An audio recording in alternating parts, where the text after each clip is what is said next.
গণতন্ত্রী বাংলাদেশ সরকারের মাননীয় প্রধানমন্ত্রী বিএনপি চেয়ারপারসন জনাব তারেক রহমান আমাদের মাঝে উপস্থিত হয়েছেন। তাকে আমরা করতালির মাধ্যমে স্বাগত জানাই। তাকে অভিবাদন এবং স্বাগত জানাচ্ছেন আমাদের ঢাকা 10 আসনের মাননীয় সাংসদ জনাব শেখ রবিউল আলম রবি। প্রিয় নেতৃবৃন্দ আমাদের মাঝে উপস্থিত হয়েছেন। আজকে অনুষ্ঠানের মধ্যমণি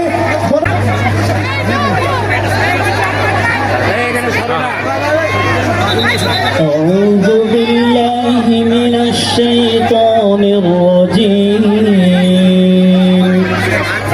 بسم الله الرحمن الرحيم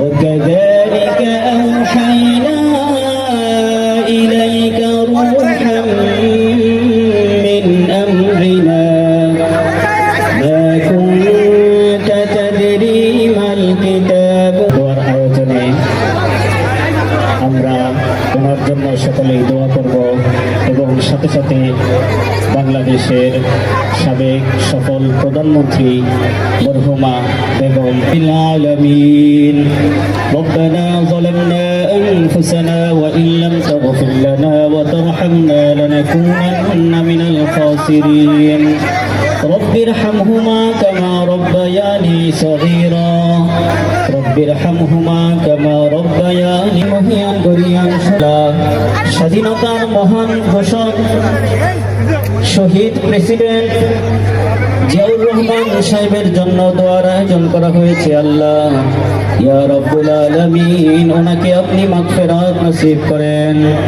ইয়া রব্বুল আলামিন ওনার কবরকে আল্লাহ আপনি জান্নাতের বাগিচা বানাইয়া দিন। আল্লাহ ইয়া রব্বুল আলামিন আরো দোয়া করছি আল্লাহ বাংলাদেশের সফল প্রধানমন্ত্রী আল্লাহ মরহুমা বেগম খালেদা জিয়ার জন্য আল্লাহ ইয়া রব্বুল আলামিন ওনাকে আল্লাহ আপনি মাগফিরাত নসিব করেন। আল্লাহ ইয়া রব্বুল আলামিন আল্লাহ বাংলাদেশের সফল প্রধানমন্ত্রী আল্লাহ দেশনায়ক ইয়া আল্লাহ জনাব তারেক রহমান সাহেবের জন্য আল্লাহ ইয়া রব্বুল আলামিন সুন্দরভাবে আমাদের এই সবুজ শ্যামল দেশকে যেন আরো আমাদের জন্য আল্লাহ কাজ করার তৌফিক দান করেন। সুবহানা রাব্বিকা রাব্বিল ইজ্জাতি আম্মা ইয়াসিফুন ওয়া সালামুন আলাল মুরসালিন ওয়ালহামদুলিল্লাহি রাব্বিল আলামিন।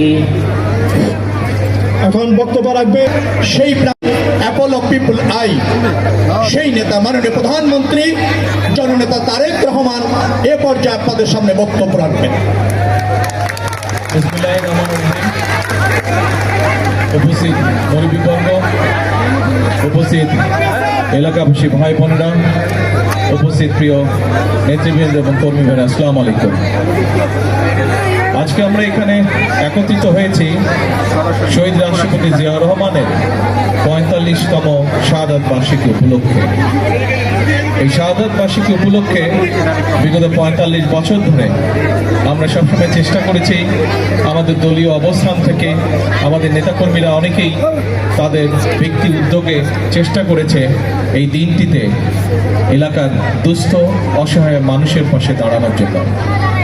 আমরা এই মুহূর্তে এমন একটি এলাকায় এই অনুষ্ঠানটি উদযাপন করছি যেখানে বহু মানুষ সচ্ছল অর্থনৈতিকভাবে স্বাবলম্বী মানুষ আছেন।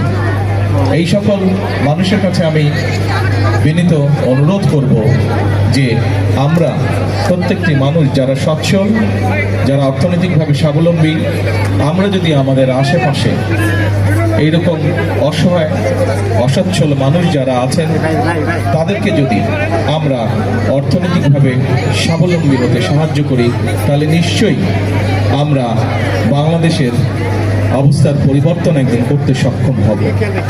আজকে শহীদ জিয়ার ৪৫তম শাহাদাত বার্ষিকীতে একজন রাজনৈতিক কর্মী হিসাবে সমগ্র বাংলাদেশের সকল অর্থনৈতিকভাবে স্বাবলম্বী এবং সচ্ছল মানুষের কাছে আমার বিনীত আহ্বান থাকবে, আসুন কোনো রাজনৈতিক বিষয় না, এটি হচ্ছে একটি মানবিক বিষয় এবং সেই মানবিক বিষয়টিকে সামনে রেখে আমাদেরকে যে আল্লাহ তাআলা আমাদের যে সকল মানুষকে অর্থনৈতিকভাবে স্বাবলম্বী করেছেন, আমরা আমাদের সেই স্বাবলম্বিতার থেকে কিছুটা অংশ দিয়ে আমরা যতটুকু পারি, যে কয়জনকে পারি, অসহায় দুস্থ মানুষকে নিজের পায়ে দাঁড়াতে সাহায্য করি।